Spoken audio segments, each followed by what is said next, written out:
And I've got the camera 57 feet in. We're all the way up the stack. You'll see some water running because I just ran everything in the house. And to make sure that we got all the sand and stuff that are out of here. Pulled out a whole lot of calcium buildup. The small stains that you see on the side of the pipe, those are no concern. The camera is going to make them look a heck of a lot bigger than they are. What we don't want to see is any mud or standing water.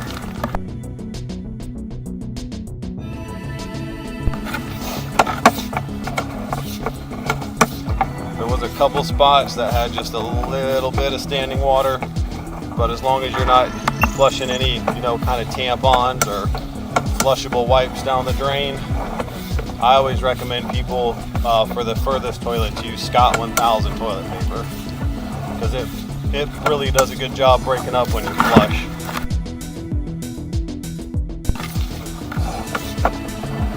So you can see here it's holding a little bit of water, but we still have some flow from inside the house.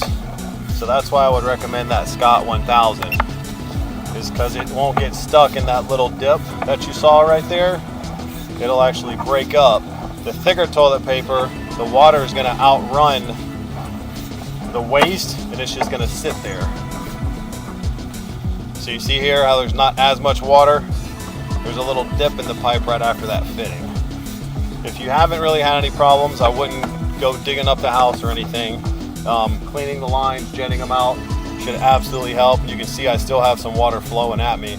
We already cambered from here all the way to the city main, which was over 90 feet, to make sure any of the debris that we pulled out, got washed all the way to the city main. But all the sand in there is gone. I didn't see any cracks or breaks or anything in the pipe, which is a good thing. A lot of times when you see sand, the pipe itself will be broken somewhere.